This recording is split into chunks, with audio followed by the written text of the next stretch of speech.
Chapter 14. And I looked, and, lo, a lamb stood on the Mount Sen, and with him 144,000, having his father's name written in their foreheads. And I heard a voice from heaven, as the voice of many waters, and as the voice of a great thunder. And I heard the voice of harpers harping with their harps.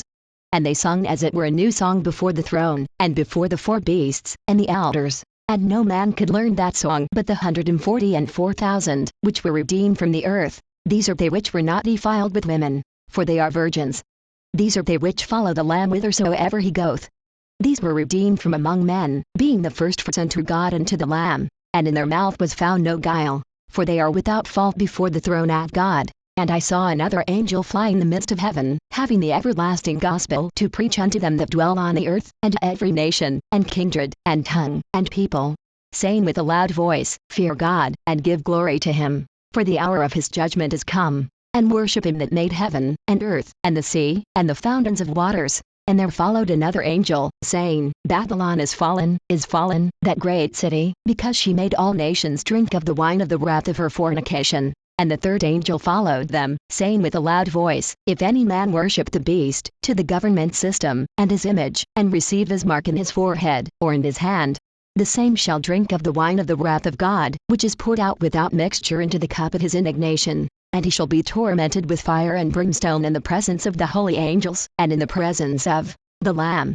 And the smoke of their torment ascendeth up for ever and ever. And they have no rest day nor night, who worship the beast, to the government system, and his image, and whosoever receiveth the mark of his name. Here is the patience of the saints. Here are they that keep the commandments of God, and the faith of Jesus. And I heard a voice from heaven saying unto me, Write, Blessed are the dead which die in the Lord from henceforth. Yea, said the Spirit, that they may rest from their labors, and their works do follow them. And I looked, and behold a white cloud, and upon the cloud one sat like unto the Son of Man, to Jesus Christ, having on his head a golden crown, and in his hand a sharp sickle. And another angel came out of the temple, crying with a loud voice to him that sat on the cloud, to Jesus Christ, Thrust in thy sickle, and reap, for the time is come for thee to reap, for the harvest of the earth is ripe. And he that sat on the cloud, Jesus Christ, thrust in his sickle on the earth, and the earth was reaped. And another angel came out of the temple which is in heaven, he also having a sharp sickle. And another angel came out from the altar, from the place of sacrifice, which had power over fire,